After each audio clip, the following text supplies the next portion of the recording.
Okay, so what happens when you mix Thai Island relaxation with, like, Berlin nightlife energy, Ah. and then throw rave culture into the mix, especially in fashion? It sounds like a pretty wild combination, doesn't it? It really does, but that's exactly the fascinating intersection we're diving into today.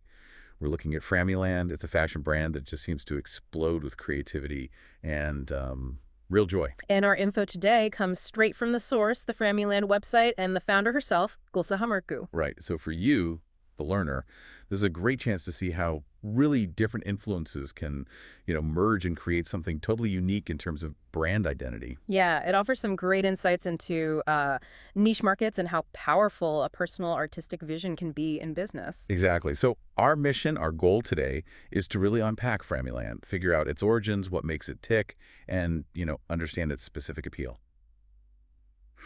Okay.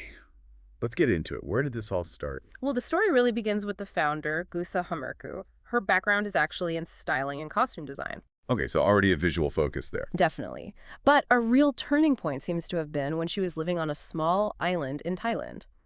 Apparently, it was there, kind of out of the blue, she discovered she had a real talent for illustration. Huh. That's interesting. A quiet island sparking this super vibrant, almost rave-like fashion. It's not the connection you'd immediately make. No, it really isn't. It just shows how inspiration can pop up anywhere, right?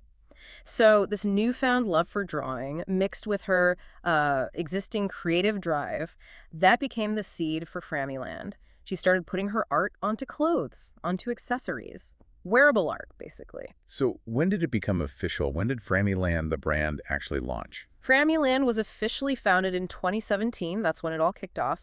And a pretty big early moment was debuting at Berlin Alternative Fashion Week. Ah, okay. That choice of venue says something immediately, doesn't it? Absolutely. Berlin Alternative Fashion Week. It's not exactly mainstream Paris or Milan. It signals they were deliberately positioning themselves, outside the usual fashion box. Right. So what is the core identity then? What's the DNA of Framyland?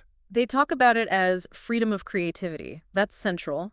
And it's this really interesting blend, heavily inspired by Harajuku aesthetics. Oh, okay, Harajuku. Yeah, and then layered with alternative vibes, kawaii culture, that sort of Japanese cute aesthetic and rave culture.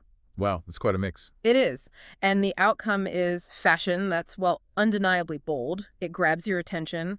And importantly, it's designed to make you feel good. Feel good fashion. Ah. I like that. Yeah. So visually, what screams Framyland? If I saw a piece, how would I know? Oh, you'd know. First off, the colors are super vibrant. There's this real lively energy. It's hard to miss. Okay. Then the designs themselves, they're unique hand-drawn illustrations by Gulsa. They're not generic graphics. They feel very personal, very arty. Right, her specific style. Exactly. And those influences we mentioned are key.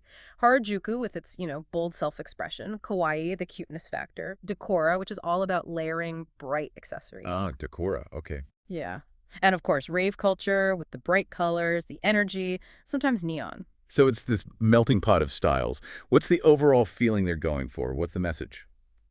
I'd say it's really about joy, maybe a bit of nostalgia, and definitely self-expression. They have this amazing description they use. Hang on. Sunny, rainy, lovely, pinky, dreamy, funny, creepy, arty, cozy, kawaii. Huh, okay. That covers a lot of ground. What does that tell you about the brand's spirit? It just captures how multifaceted it is, It's colorful, fun, yeah, but also maybe a bit childlike, friendly, maybe even a little weird or quirky. It doesn't take itself too seriously. That makes sense. So how did the products evolve? They started with bags and ponchos, you said? Exactly. Things like drawstring bags, waterproof ponchos, probably great canvases for her early illustrations, but they've definitely grown from there. Now the range includes things like bodysuits, dresses, t-shirts, hoodies, lots of different accessories too. And you mentioned the business model changed. They went to on-demand. Yeah, in 2019 they switched to an on-demand order approach, which is a really interesting move. Why is that? Well, for one, it points towards sustainability, right? Less waste from overproduction. But it also gives the items a kind of exclusivity because each piece is made specifically for the person ordering it. Good points. Yeah. It probably helps manage inventory for a small brand, too. For sure. And it allows for a closer connection with the customers, maybe lets them react to what people want more quickly. Let's look back to Gulsa for a second. She's Turkish, based back in Turkey now. What was she doing before Framyland? Right. Before all this, she actually spent 8 years as a styling and fashion editor. Ah, Okay, so she knew the industry. Deeply, you'd imagine. Understand trends, visual appeal, how the business works. All that experience must feed into Frammy Land. Then came that move to Thailand, the illustration discovery. Seems like that was the real pivot point for her creatively. Yeah, you can see how that styling background would give her an edge in creating something visually impactful. That boldness in Frammy makes more sense now. And the official launch was 2017, bags and raincoats first. Correct.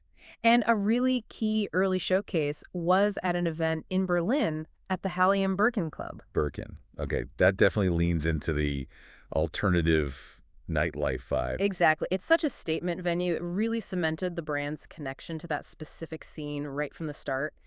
And from that Berlin launchpad, the brand started growing internationally. It wasn't just about finding a cool space. It was about aligning with an energy. It's just so interesting how these different worlds, the quiet island, the intense Berlin club, shape the brand. Has Frammy Land gotten much recognition? Oh, yeah, definitely. They've collaborated with the Harajuku Committee. Wow, that's a big deal for that aesthetic. It really is. It shows real credibility and respect within that specific culture they draw from. You know, it's not just borrowing, it's engaging. And they've been featured in places like Tokyo Fashion and NHK World, too. So real reach in those scenes. Absolutely. And then there's that cool story about Sophie Tucker. Right, the music duo. Yeah. During the pandemic, remember all those live home performances artists were doing? Well, Sophie Tucker wore a custom Frammy Land poncho for one of theirs, which is just, perfect placement artists known for their own bold style, embracing the brand. That's fantastic visibility. Now, the rave culture part seems to have grown stronger over time. How did that happen?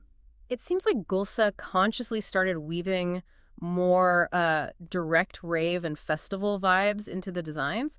But it wasn't just the look. The brand started actually going to festivals, setting up shop as vendors. Ah, so connecting directly with that audience. Exactly. A strategic move to be where their potential customers are, people who really get that high energy expressive aesthetic. Which festivals have they been at? Sounds like they've been traveling. They really have. Let's see. Unum Festival in Albania, Soundscapes in Zanzibar. Zanzibar. Yeah. Futuric Festival in Marrakech, Soundscape in Istanbul. It shows a pretty broad appeal within that global electronic music community. That's seriously international. And the big one, EDC Las Vegas. Yes. Getting into EDC Las Vegas was huge.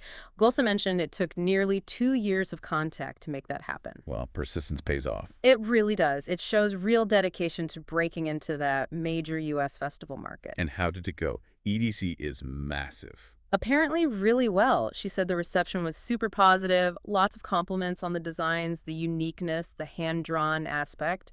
And interestingly, she mentioned people really responded well to her being a designer from Turkey. It added another layer to the brand's story. That's great to hear. Has Gulsa done other design work besides Frammy Land? Yes, she actually designed a special merchandise collection for a group called 1N Only, Okay. which just shows her range as a designer, Yeah. adapting her style for different projects. So looking forward, what's the main game plan for Frammy Land now? Well, the core focus seems to remain on building the brand within that rave and music festival scene. That's clearly where they feel most at home.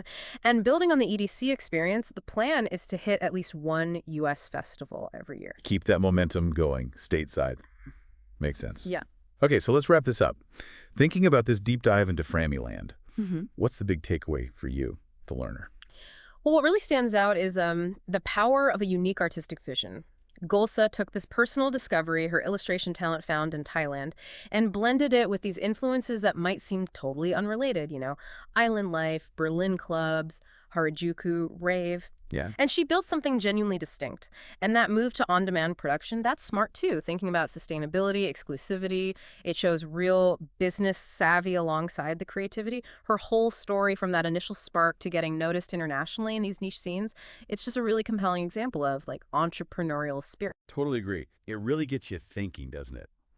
Consider your own unexpected passions, maybe cultural interests that seem unconnected. Could they actually be the key ingredients for creating something unique and meaningful in whatever field you're in? What's the unexpected Frammy Land you could build by connecting your own dots? That's definitely something to chew on.